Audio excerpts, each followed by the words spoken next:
Hey everyone, today we're going to finish up our Chapter 11 practice test with a look at questions 15 and 16.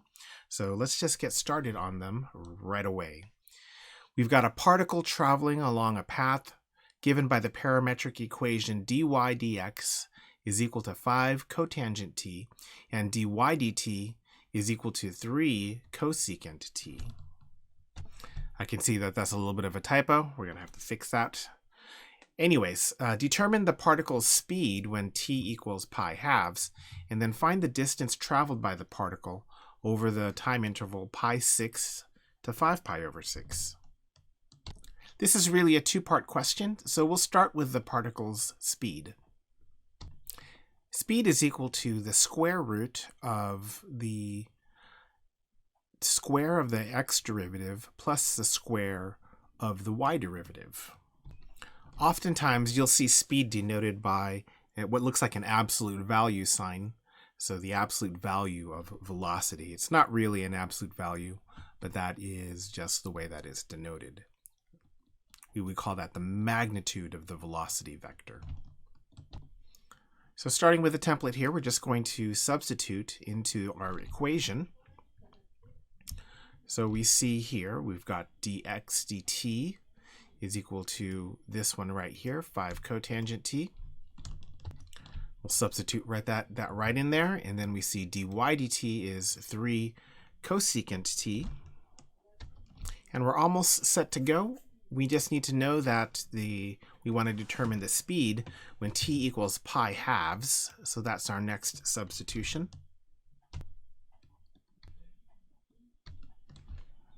Perfect. Now we have to evaluate cotangent of pi over 2. Well, cotangent of pi over 2, that's the cosine of pi over 2 over the sine of pi over 2. Cosine of pi over 2 is 0. Sine of pi over 2 is 1. So that gives us a 0 in our first parenthesis. Let's do something similar with cosecant of pi over 2. Cosecant is 1 over sine of pi over 2. Sine of pi over 2 is 1. 3 times 1 is 3. So it looks like the velocity, the magnitude of the velocity vector is just going to be equal to 3. So speed is 3. Okay, so that takes care of the first part. The second part of this question is the distance traveled over this time interval. So distance is this integral from a to b of dx dt squared plus dy dt.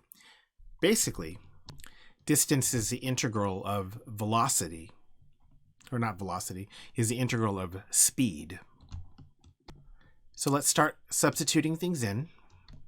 We have our values of a and b, pi over 6 and 5 pi over 6.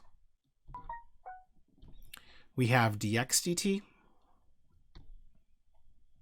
and we have dy dt. Now, for the most part, you're not going to have to actually evaluate this analytically, unless, of course, it simplifies into something really easily. And taking a look at this, I don't think this is going to simplify really easily. So let's go ahead and grab our calculator and evaluate this.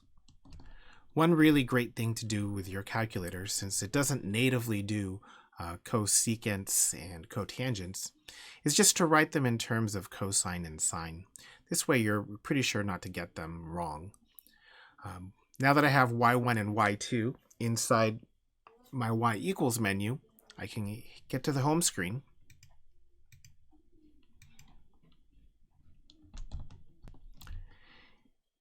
One nice thing is if we put our derivatives in y1 and y2, we just need to check them one time, and then we can put them into our integral formula. When you do things this way, not only is it more compact on your home screen, so you're not reading things across multiple lines, but it decreases in the amount of error checking you have to do on your calculator. So I highly recommend this. Put put dx dt in y1, put dy dt in y2, and let's just hit the button and figure out what we get here. So we get a 10.859. For letter B, we have at t equals t1, the particle has a y-coordinate of 10. Write, but do not solve an integral that can be used to solve for t1. Well, we don't exactly have an equation for y, but we do have the derivative for y. So piecing that together, we should be able to use the fundamental theorem of calculus to get an equation that we can use for y. To start off with, here's the fundamental theorem of calculus as it pertains to y and y prime. Copying that over, we need to substitute numbers in. Now, the first thing I always look for is that lower limit. And that lower limit is a place where we know, or a time when we know the y-coordinate. And if you look right here, when t equals 0, the y-coordinate is 3. So coming back down to my equation, if we make a equal to 0, then at a later time, we'll be able to substitute 3 for y of 0. Now, our upper limit is what we want to search for, or the time that our variable is going to be equal to 10. Basically, I like to tell my students that we need to integrate from a time where we do know the y-coordinate to a time where we want to know the y-coordinate. We start at where we have information, and then we finish where we need to know information about. Last thing to do here is to substitute y prime, which if you take a look up in the problem, y prime is 3 cosecant t. Okay, next thing we're going to do is substitute for y0, because we know the y-coordinate when t equals 0 is 3. Lastly, we're going to do a little bit of algebra. And there we have it. Here's our equation for y of t. Oh, I'm sorry. We want this to be equal to 10. So at the very end here, we'll just say equals 10. So this equation, this will be used to solve for when the y-coordinate is equal to 10. It's going to happen when t is equal to that upper limit, t1. So this question, everything comes from the fundamental theorem of calculus. Okay, let's see 16.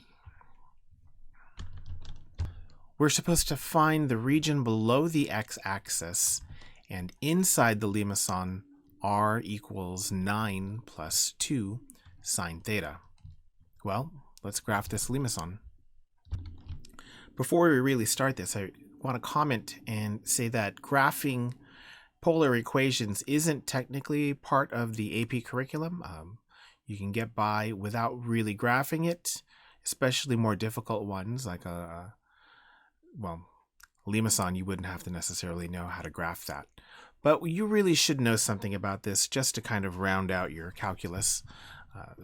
But it's not the worst thing if you're horrible at graphing these. So let's see. We've got a sine limacon, which means that on the pi over 2 axis, I should have a plus b. I should say a is 9 and b is 2 based on the limacon that I see. And b, the number in front of sine, well, that's going to be positive. So the thick part of this limacon is going to be on that pi over 2 axis, which is basically in the north direction. So to figure out how far it goes there, we just need to add those two numbers. 9 plus 2, that's going to be 11. So we'll put a dot on the pi halves axis, about 11 units away from the origin. The next thing we're going to do is we're going to subtract 9 minus 2, that's 7. So we'll put a dot on 7 in the 3 pi over 2 direction. And the next thing is going to be 9 and 9. That's just a. So a. So just to be forthright here, this is a plus b. This one right here, that's a minus b. this right here, that's going to be a, and in the pi direction, that's also equal to a. And between those 4 points, we should be able to graph our limacon. We're just going to connect the dots. You don't have to be too fancy about it. And if it ends up looking like a lopsided circle, well, that's okay. It basically is a lopsided circle. So we want to know below the x-axis and inside the limacon. That's basically this region right here, inside the limacon and below the x-axis. Now if I draw a radius and sweep it around, so here we've got a radius, and I'm just going to take the end here and I'm going to go along the blue curve, and this is basically the radii that we're looking at for the area. It's really kind of important that you see that this is the way that we want to analyze, because this will help us figure out our smallest angle and our biggest angle. Now the smallest angle as we sweep around is going to be the one furthest in the clockwise direction. So that's this right here. What is this angle right there? Well, that angle right there is going to be our theta 1, and that's going to be at pi. Let's grab this guy again, and we'll move it around even more. And as I grab this and I go around, when are we no longer in the region? And we're going to stop being in the region right when we get to here. So if you think of that moving like a second hand in the counterclockwise direction, that really helps you figure out your value of theta 1 and theta 2. Now theta 2, I think I said in a previous video that a lot of students put a 0 here because, yeah, that is a 0 direct. That is, theta equals 0. But for our purposes, we need to figure out a theta in that same direction that's bigger than pi. And bigger than pi would be 2 pi. So that gives us my theta 1 and theta 2. Let's start to integrate things now. Okay, here's our area formula. Our area formula is the integral from theta 1 to theta 2 of 1/2 r squared. We already figured out our theta 1 and theta 2. Theta 1 is pi, and our theta 2 is 2 pi. This problem's kind of nice because there's only one radius that r could be, and that's 9 plus 2 sine theta. Let's expand that now. Expanded, we have half of 81 plus 36 sine theta plus 4 sine squared theta. We've got our power reducing formula where sine squared x is equal to 1/2 cosine of 2x. But instead of x, we have a theta. Let's substitute that in there now for sine squared theta. That's going to land us with this equation. We'll distribute that 2. Then we'll combine like terms. And then I think we're ready to integrate.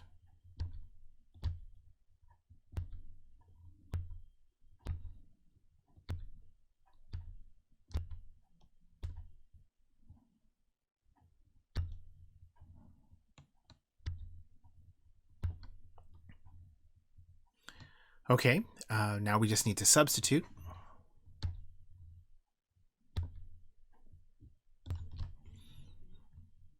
Okay, so we are running a little bit out of room here. Let's start substituting things in here, starting with 2 pi.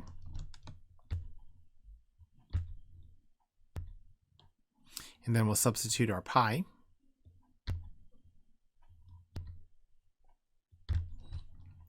Now, cosine of 2, oh, you know what? I'm sorry, we should simplify. 83 times 2 pi. That's 166 pi. As I was saying, cosine of 2 pi is 1. Sine of 4 pi is 0, which we can leave out. Cosine of pi is -1. Sine of 2 pi is 0, which again, we're going to leave out. Let's simplify our parentheses with a multiplication. 36 times 1 is 36, of course. And then 36 times negative 1 is positive 36. Negative 36. Great. Let's distribute those halves.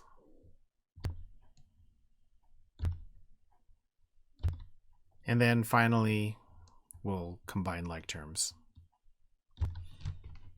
And of course, an approximation. So that is our integral, our area inside the lower half below the x-axis of this limacon. There's our area. And let's take a look at part B now. Part B. So for t equals theta, a particle travels along a path defined by the limacon described above so that dr dt equals dr d theta. Now t is the same thing as theta, so they're not really saying a whole lot here. But now we're supposed to find dr dt when theta equals 4 pi over 3. And then is a distance from the origin increasing or decreasing at 4 pi over 3? Well, let's start with find the value of dr dt. Okay, so we want to find d dt of r, and that's the same thing as dr dt, and we were just told that that's the same thing as dr d theta. Okay, and then we have a value, we have an equation for r. So d d theta of 9 plus 2 sine theta, that's actually a pretty simple derivative. The derivative of 9 is 0, and then the derivative of 2 sine theta is just 2 cosine theta.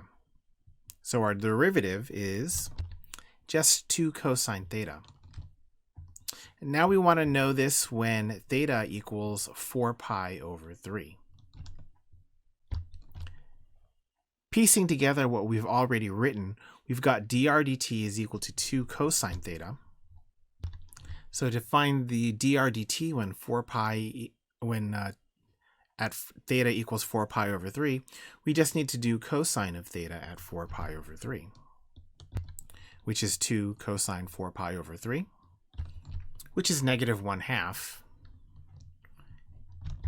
So dr dt when theta equals 4 pi over 3, that's the same thing as negative 1. Which is, of course, less than 0. Now, at theta equals 4 pi over 3, the radius at 4 pi over 3 is 9 plus 2 sine of 4 pi over 3, which is positive greater than 0. And you don't even really need to evaluate that. If you think about that, sine of 4 pi over 3, the smallest it could be is negative 1. And 2 times negative 1 is negative 2. And 9 plus negative 2 is 7. So even if sine is the smallest it could be, our radius is going to be positive. So our radius is positive, dr dt is less than 0. They don't agree, so that means the particle's distance from the origin is decreasing because r is greater than 0 and dr dt is less than 0. Now, if both of them happen to be positive, if r is greater than 0 and dr dt is also greater than 0, that means the distance from the origin is increasing. But if you have a mismatch in the signs between the radius and the derivative of the radius, that means that the particle's distance is going to be decreasing. Well, that pretty much takes care of it. This is our entire practice test for Chapter 11. Good luck, everybody, and we'll see you next time. Oh, and congratulations. This is the end of Calculus BC. So good on you. You have finished Calculus BC. Now good luck on your AP test, and good luck on your Chapter 11 test. See you next time.